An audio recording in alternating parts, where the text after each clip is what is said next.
la la la la la la la la la. Bam bam. Oh la la la la la la la la la. Bam bam. Oh la la la la la la la la. Bam bam. Oh la la la la la la la la la la. Big it up. Oh la la la la la la la la. Big it up. Oh la la la la la la la la la. Bam bam. Bir bam bam bir bam bir de.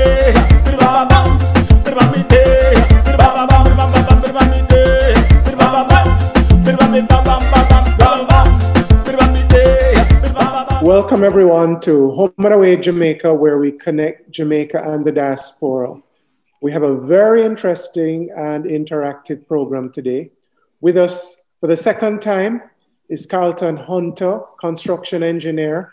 For those of you who may have seen one of our previous shows, Carlton shared with us some of his experience and some guidance on construction and some of the issues persons may face when building in Jamaica. We're going to be a lot more interactive today, a lot more pointed. I'm going to sit back. We are joined by a YouTube viewer who has some very interesting questions on building in Jamaica. And so, Carlton, we're going to rely on his experience in answering some of these questions. So, Carlton, welcome. Welcome again to Home and Away Jamaica. And to our YouTube viewer, who we're just going to step in, a lot to discuss.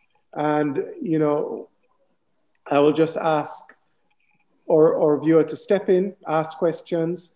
And Carlton, I'm sure you'll be able to share with our viewers a range of answers. Morning, everyone. Morning. Good morning. Nice to be on the program again. Hi, good morning, all. Firstly, I'd just like to thank the host of Home and Away for a phenomenal program. And it truly has been a superbly informative platform. And I'm happy to be here. Good morning, Mr. Hunter. All the very best for this year. All right. Good morning. Shall I just jump into the questions? Yes, please, go ahead. Okay. All right. First off, what is the current state of Jamaica's construction industry, especially in light of the coronavirus? And what do you envision for its future? All right. As you know, the coronavirus hit us sometime last year. There was a short fall off, but the construction industry didn't stop. So it didn't stop. There was somewhat of a little, because of the coronavirus, it was new. No one knew what it was all about, right? So the construction industry slowed down for a little bit, but it picked up back. And I think it just reached back to where it was originally. I think the trajectory that it was supposed to go, that was not necessarily achieved. It was kind of plateaued and still maintaining that thing. We drive around the corporate area, at least in St. Andrew, and other areas, you will see that the construction is still going on. Now, for the foreseeable future, with the prospect of this year, coronavirus somewhat coming under some level of control, anticipate that within this year, the latter part quarter, and the commencement of next year, we're supposed to see an uptick in the construction industry. And this is based upon feedback that I'm getting from the industry. And thank you for your response. Would you recommend the average Jamaican purchase or build a home, and why? Well, it all boils down to preference, but there's a pros and cons in both options. So I would not say there's a fast and all rule for if you want to purchase something and if you want to build something. Now, the purchasing part of it in the corporate, as you know, is a lot of townhouses going up, right? And it's a mixture, but mainly townhouses going up, apartments and so forth. While the build and home, you can customize and specialize in what you get. So that is one of the advantage and disadvantage of the pros and cons of build or purchase. You know, with the build, it's very flexible. You can customize, you can detail what you want in it.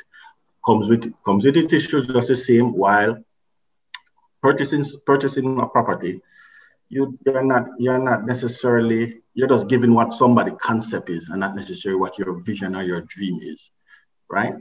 So it all boils down to what you prefer. You want to just purchase something and forget about the headache, right? Or you want to customize something and fit and suit your lifestyle. Does it have to be a headache, though? Which is kind of leads into my third question. What misperception does the average Jamaican have about constructing a house? What's a common misperception? A common misperception of what? Can you repeat, please? of constructing a house? What's a common misperception? Well, there's so much, I don't know where to start. That's such a wide question. But one of the, well, based upon the program that it is, that the common misconception is that builders, the builders are not giving you the ripping you off, right? They're not honest, right? It's a lot of headache, right? But I always tell people, these are always the issues, and people always speak about things that are not necessarily go according to what they want. People don't speak mostly on things that they normally get. But I always tell people, if you start on the right foot, right, it will end the right way for you. If you start on the wrong foot, it will always start bad for you. So it's how you start that will determine the outcome for your project, right? You have to get the right set of people in your corner to start your project so you can end the right way.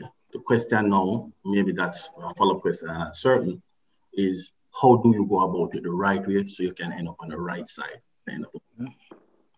Well, that would have been a follow-up question. In terms of basically, well, you said it yourself. How do you go about the right way? What are the pitfalls to watch out for in the construction process? Experience, as in I've been in the construction industry for about 20 years, and based upon my experience, we have a custom of doing a level of construction, we call do-a-thing construction, right? And we fear of getting the professional to come in board to do our work.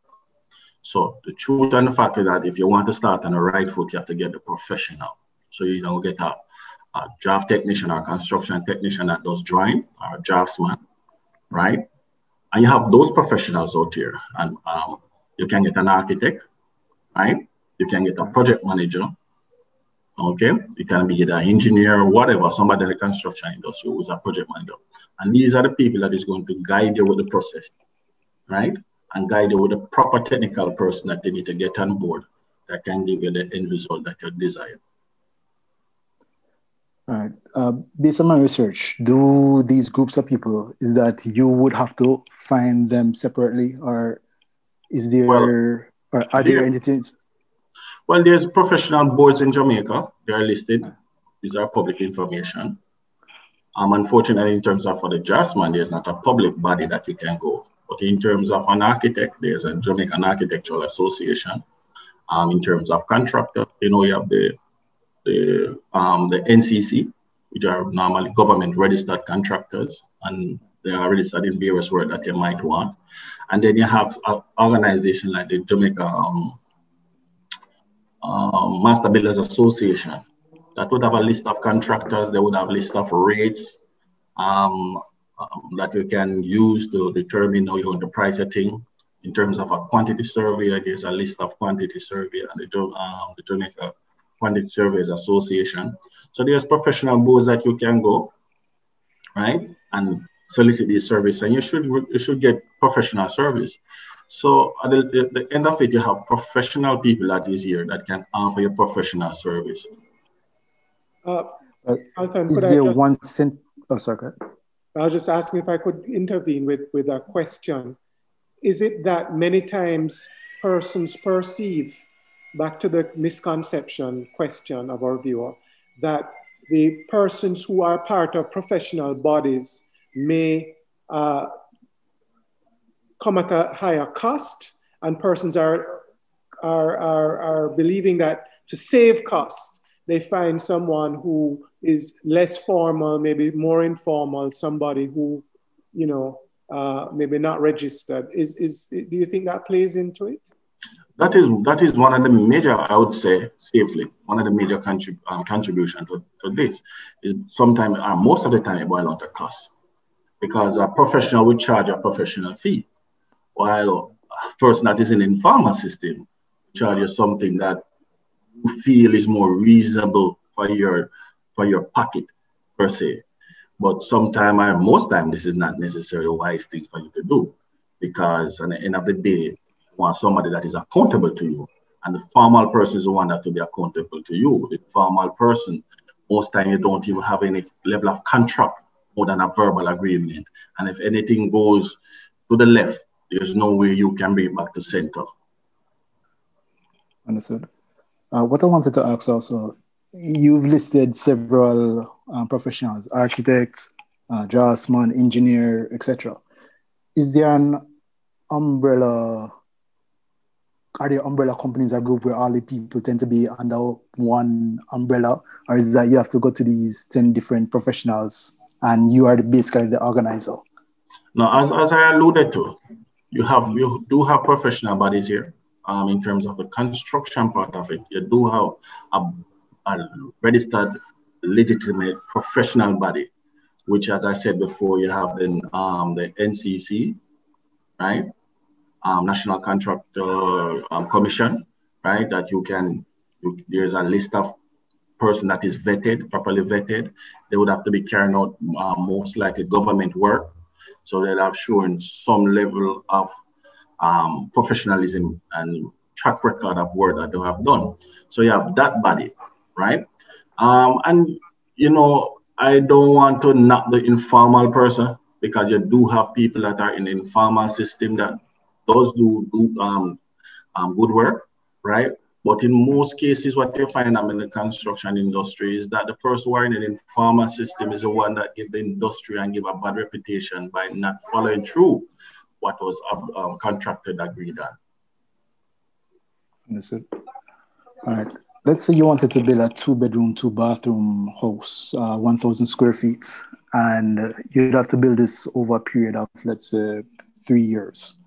How do you recommend going about it? What do you think is the most cost-effective way to complete such a project? Well, in terms of building method, I would want to say, yeah. Well, and again, it boils down to preference, because each building system that you use, which will be traditional, which is black and steel, or what we call box and cast or precast, which will be, according to us, non-traditional. It all boils down again to preference and where your budget is at, right? Where your cash flow is at, okay?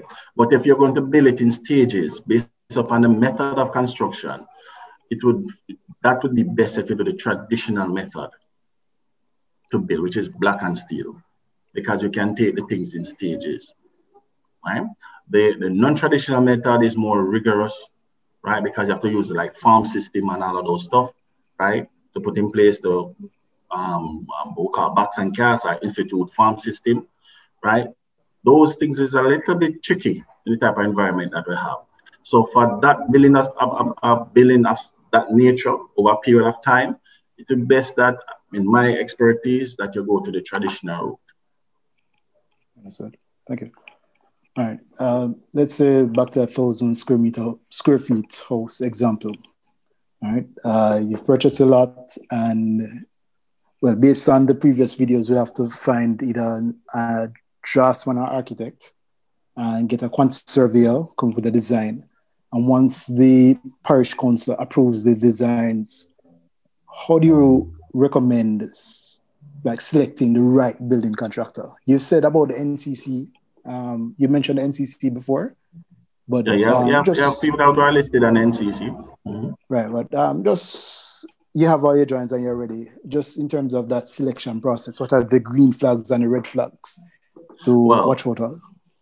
Well, after the approval is finished and you're ready to start the construction, right? The formal way is to really, if you can afford, is see if you can get an agent, somebody that is knowledgeable in the construction industry. Mm-hmm. And this person now would be able to solicit all the different persons, such as the contractor. Maybe you need a individual, one contractor that does everything, plumbing, electricals, everything. But what I would recommend is that you don't just get one person.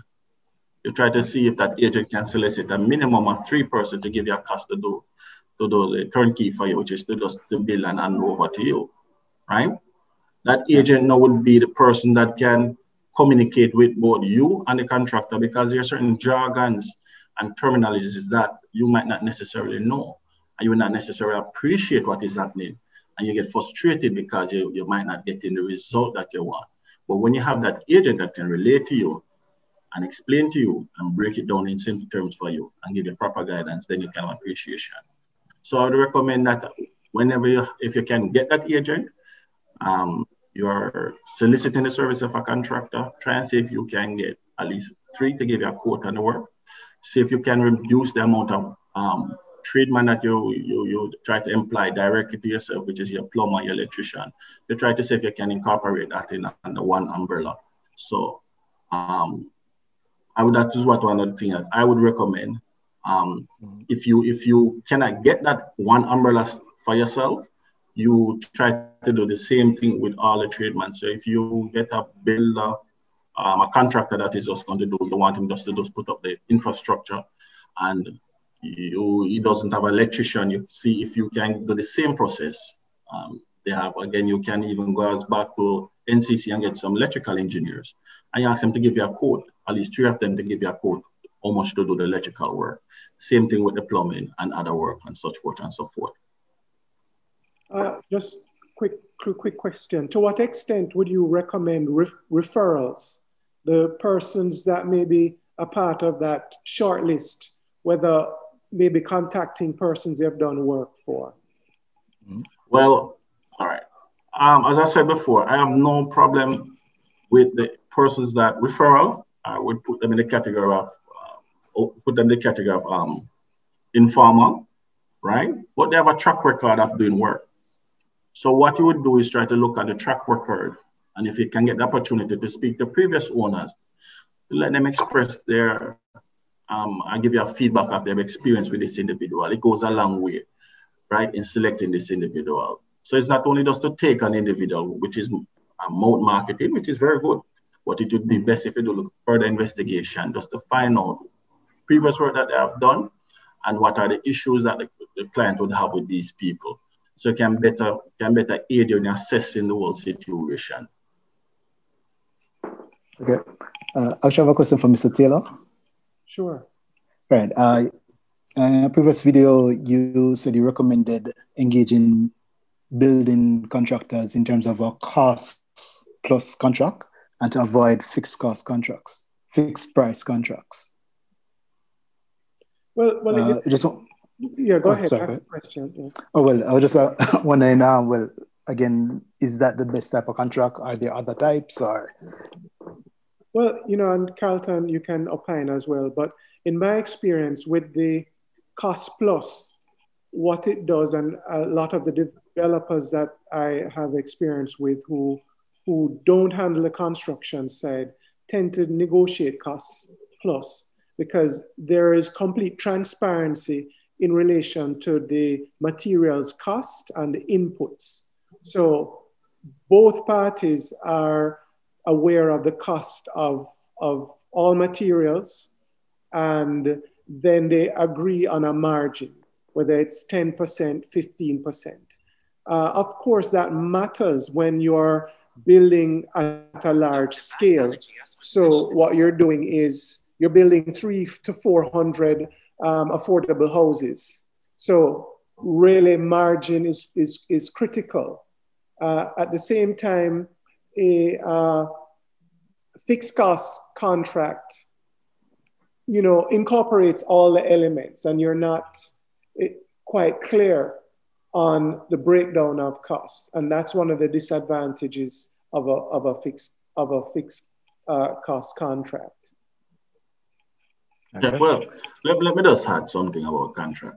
Now, when you come on to building and contract, there's a range of them, right? And as I alluded before, it's boiled down to what needs to be tailored to you as an individual and what is it that you want. So there's no one contract that suits everybody's situation.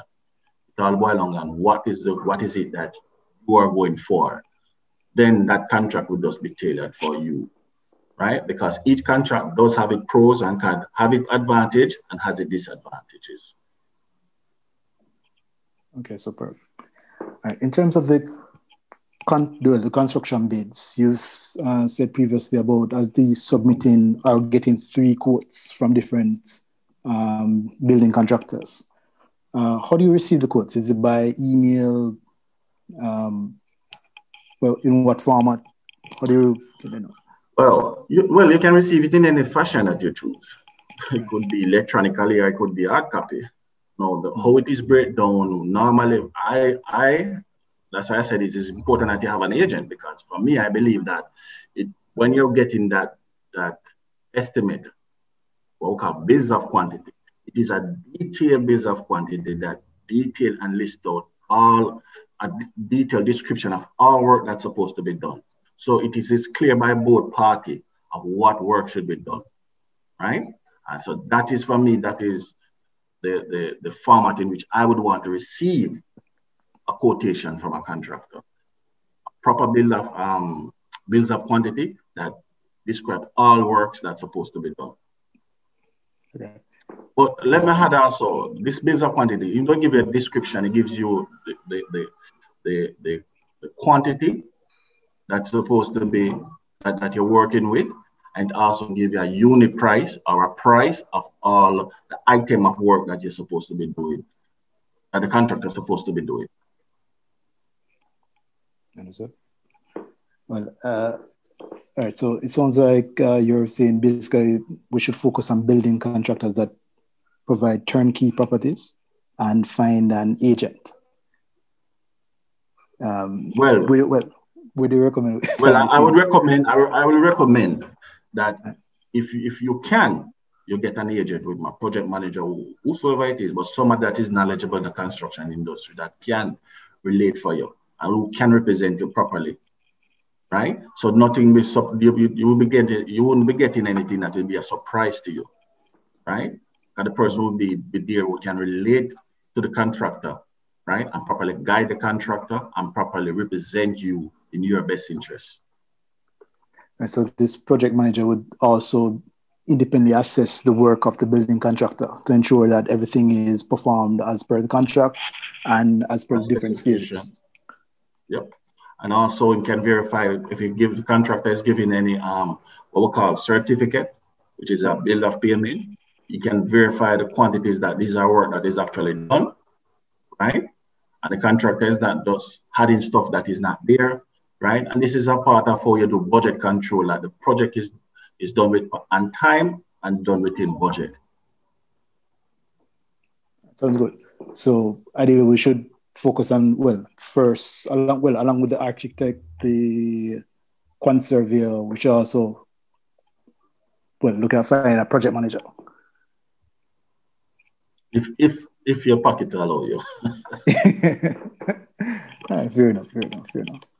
Well, I'm sure, Carlton, and you would agree that what may seem expensive may actually result in savings, because if you make a misstep in this process, it's going to be very costly. That's true. Yeah. In terms of acquiring building material and cost effectiveness, I think in a previous video, it was stated that he was recommending that you find a contractor who has some level of relationship with the hardware. But how would you know that beforehand? Could you advise us on how to cost effectively get building material? Well, that's a tricky question. No. All right. Because again, it's all depending on the contract that you're going to use. So on a basic level, you would have a labor-only contract and you have a material and labor contract. Now, what is a labor-only contract? What you just need is for his labor.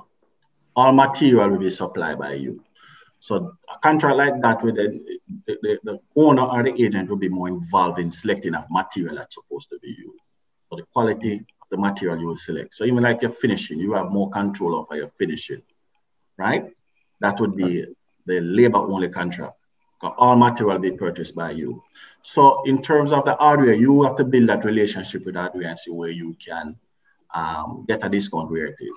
Now, for most hardware, it's only a registered contractor or somebody that have a relationship with that hardware would normally get discount or benefit from the aspect of materials.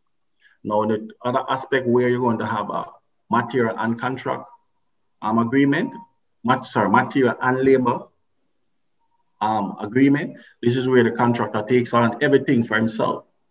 Now he's a contractor in the business of making money. So that benefit would that discount would get from an hardware don't necessarily might be passed on to you, or pass on to the contractor's pocket. So you have to be cognizant of that. And at the end of the day, is in the business of making a money, right? So certain benefits or certain cost saving that he can get up from the project will not necessarily pass on to you. Understood. I think that's an important point. All right, a final question. I've been doing some research and I've seen different building strategies and technologies, from prefabricated houses to tilt-up construction. I think they use that to build like call centers and so. But what do you think about, well, those type of technologies, and well, for residential properties, especially in terms of cost savings and safety and effectiveness?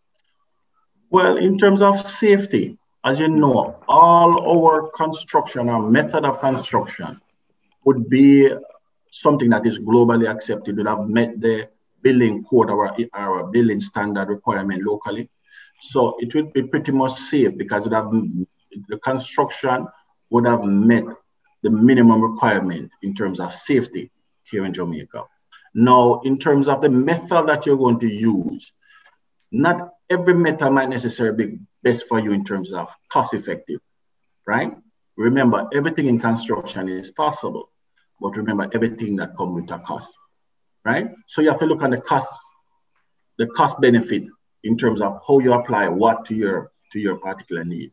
So where you might see a building system going up, like for example, a tunnel system, it might necessarily be suited for you if you're doing a 2-bedroom house or a 3-bedroom house, right? Because the cost alone to mobilize and get certain things in place would be too costly, because if you're living on the side of a hill or you're going in some rural areas, right, to mobilize certain things in that area will not necessarily be wise for you in terms of the system that you're going to use. So it all depends on it all depends on how you're going to tailor what suits you best based upon your location that you're building. Thank you.